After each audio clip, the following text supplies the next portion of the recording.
Apple just released their first new Macs with Apple Silicon. They are the new MacBook Air, MacBook Pro and the Mac Mini. They are only the weakest of the lineup though, and everyone including me wants to see what they have in store for the more interesting models, such as the 16-inch MacBook Pro and the iMac.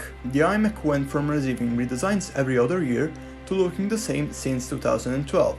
Overall the iMac design still looks good, but it's really dated, with those comically large bezels, at least for nowadays. If you use more than one screen, there will be this giant gap, and pretty much every monitor or TV you can find will have a better screen-to-body ratio than the current iMacs Apple is still selling. I and many others believe that the poor thing needs a redesign, and the transition to Apple Silicon might just be the perfect opportunity. In the future I want to talk about other Macs too, but that is a topic for another video. For now, here's how I think the Apple Silicon iMac will and should be.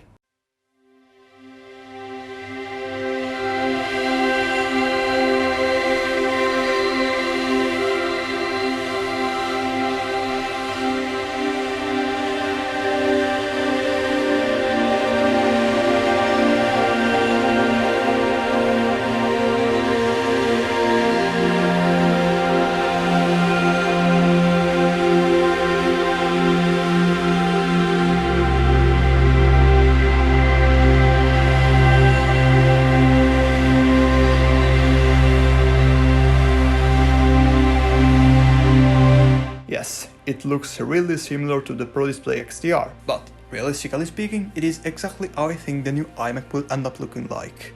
Apple, other than the Apple Silicon one, started another, more silent transition, a design transition. In 2018 they announced the new iPad Pro, that didn't just have a new, better and borderless screen, it also had a new square design. One might say that it was made like this for necessity, and that could make sense if this was the only time this happened. But then, in 2019, Apple unveiled their new Mac Pro and Pro Display that also had a way more square design.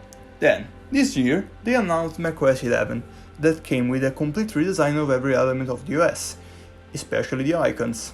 And again, just mere weeks ago, Apple announced the new iPhone 12 lineup that, you guessed it, also brought a new square design.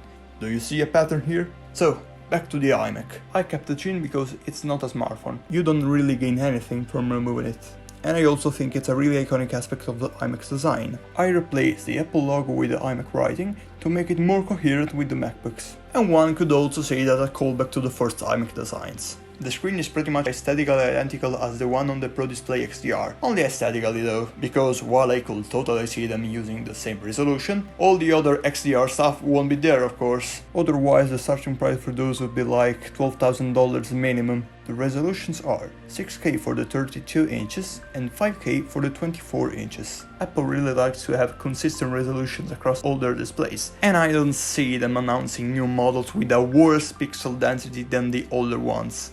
Anyway, the stand in my concept is not like the one on the Pro Display XDR for obvious reasons. But did you see this? This is a wireless charger. And now, hear me out. Everyone likes to complain about the Magic Mouse design, and sure, even if it was capable of wirelessly charging, you still wouldn't be able to charge it and use it at the same time. But the idea there is that whenever you aren't using the mouse, even for like 10 minutes, because maybe you are watching a video or something, you can just place it on the wireless charger. And all those moments will ensure that you will never end up with a completely dead mouse. It's the same principle as the pencil on the iPad Pro basically. Obviously they need to have Face ID. They include a biometric in pretty much every major device they sell. They include Face ID specifically. In the $800 iPad Pros, they have no excuse. As for the SoC, for the more powerful models they will need a more powerful chip, something that will make everyone want to switch. Following Apple's naming structure, it'll probably be named M1X, and I imagine they will use it on the 16-inch MacBook Pro as well.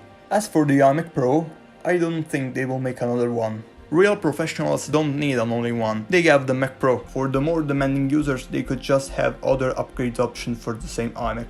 Generally, I wish they'd simplify the lineup. It is a bit of a mess currently. So, that was it. I'm sorry for my terrible English, it's not my first language. If you liked this video, you know what you can do. Ciao!